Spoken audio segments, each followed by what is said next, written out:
2 album reviews in one video. It's a rare occasion that happens because this year I kind of said if there's a day where multiple albums that I want to listen to come out, I want to choose the one that I want to review on video. But sometimes it's just hard for me to pick. So today I will be reviewing Bring Me the Horizon's new album and 21 Pilots' new album, and I wanted to start out with the one that I listened to first, which was Post-Gen by Bring Me the Horizon. The 4-year wait for Post-Human Survival Horror's follow-up is finally over, and this thing is bloated. I mean, at least with Post-Human Survival Horror, you got 9 tracks, and it didn't feel like they were trying to fill in anything. Now, it's weird because they call that one an EP, whereas this is a full-length album with 16 songs, and it just gets real weird in some places. My least favorite songs, Kool-Aid, is just god-awful. I don't know what it is.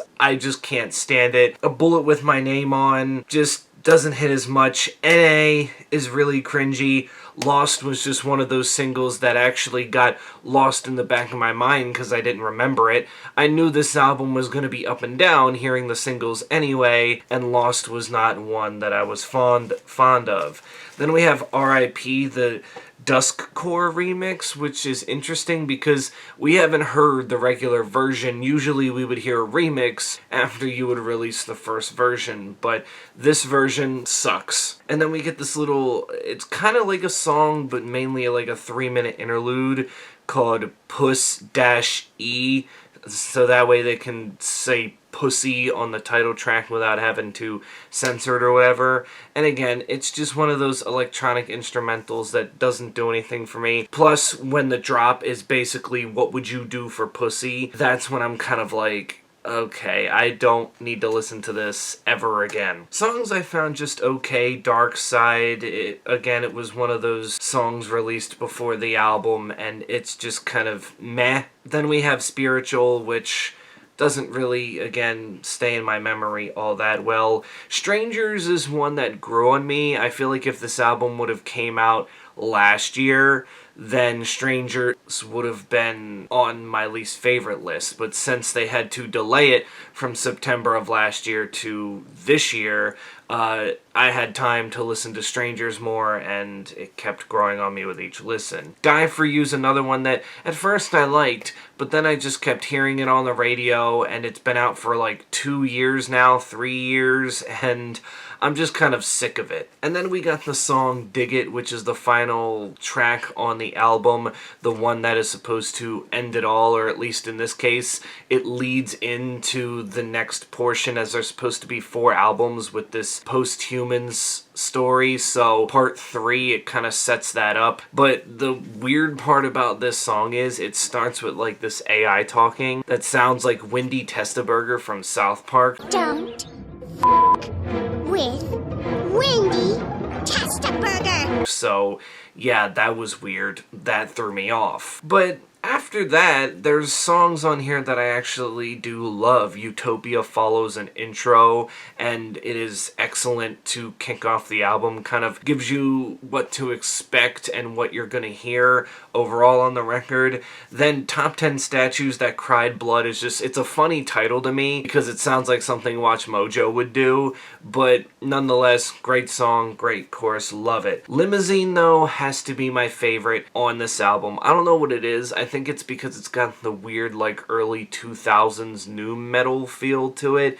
I don't know, it feels like something that you would hear from, like, Deftones or something. Just intriguing sound, gets heavy in places. It had me very interested. And then after that, it took a while for me to find another song that I actually liked on the record. But Amen, which features Lil Uzi Vert, Daryl Palumbo, and Glassjaw, was a fun one that I remember when it came out. It was just, I love the fact that it threw you in 100 different directions and did it in a good way. There's more features on this album, as on my favorite song, Limousine, The track features an artist called Aurora, and in A Bullet With My Name On, it features Under Oath, and like I said, Under Oath is there, it's cool, but nonetheless, meh. So with part 2 of the Post-Human series, that being Next Gen, it took a little while to get here, and the singles had me worried that this thing was going to be terrible. Thankfully it wasn't, but one thing I will say is I prefer survival horror over Next Gen because while the intensity was just there, everything was short, sweet, and to the point, and again, it didn't feel like there was a lot of filler on the record because it was just 9 tracks, and they all fit each other well. Even though all these songs pretty much, go into each other, one another, I just think 16 is way too much. There could have been about 4 or 5 songs that you kept off this album, but it just kind of leaves me at a crossroads of like, it's good, it's not great, but this might not even make the honorable mentions for Album of the Year. A 6 out of 10 rating for the new Bring Me the Horizon record is about the best that I can go. So now let's go on to 21 Pilots and their new album, Clancy. This album has actually been anticipated because 6 years ago, they continued down the Blurry Face story with Trench, and then they kind of hit this weird period in between where they released Scaled and Icy in 2021, which was definitely a letdown of an album. It did not follow the story that had been going on for the past 3 records, and it confused a lot of people. But now we get Trench's continuation and the finale of the Clancy series, which is what the album is titled. There wasn't any songs I disliked, but some that I just found kind of okay, where the opening track, Overcompensate, remember feeling very underwhelmed with it as a lead-off single. Routines in the Night and Oldie Stations were also 2 other ones that, I don't know, Routines in the Night was good in places, and then Oldie Stations just kind of bored me, but it didn't bore me to the point where it was like agonizing, like, oh, when is this gonna finish? Just bored to the point where I'm like, okay, is it gonna do something, is it not? And it really doesn't. But the rest of the album, man, so fun, so catchy. Next Semester was my favorite of the 3 songs I heard before the record came out, and then you go right in to Backslide, where that is more of the Tyler Joseph rapping track, sort of similar to like a Levitate off of Trench, and it is just, again, so much fun. It's 3 minutes of pure music heaven. Then we got Midwest Indigo, Vignette, The Craving, Lavish, Navigating, and Snapback, At the Risk of Feeling Dumb, and The Paladine Shift, that pretty much sum up just how good the album is. It tells the story all the way through.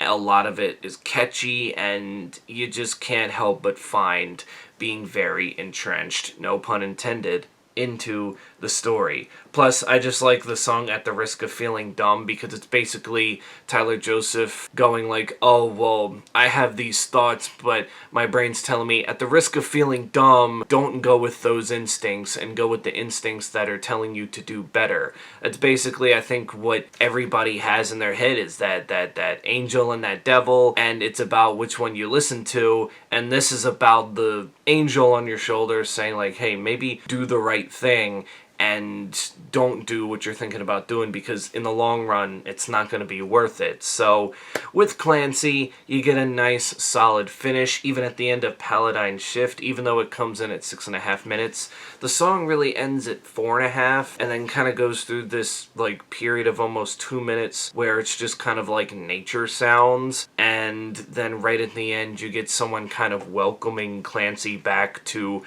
I don't know, wherever it was. Is it home? I guess that'll have to be figured out. I guess if you watch the music videos they released, it might tell the story, but that's how the album ends in itself, kind of telling you that Clancy made it home safe, or was found and whatnot, and is doing okay, because in the end, this is a conclusion to end the series that has been going on for over a decade at this point. And with Clancy, I would dare say it's better than Trench, the album that it is the sequel to. It's definitely better than Scaled and Icy, because that album was just kind of, well, I mean, 21 Pilots had to make a bad album at some point, but the question was, could they rebound from that bad album? And they sure did. 8.5 out of 10 for this new 21 Pilots release, would recommend. Now, that both of the albums are out of the way, I'd really like to hear in the comments below what you think of both of these albums, or one or the other, because you might be a fan of one or the other, or you're like me and you're a fan of both. But either way,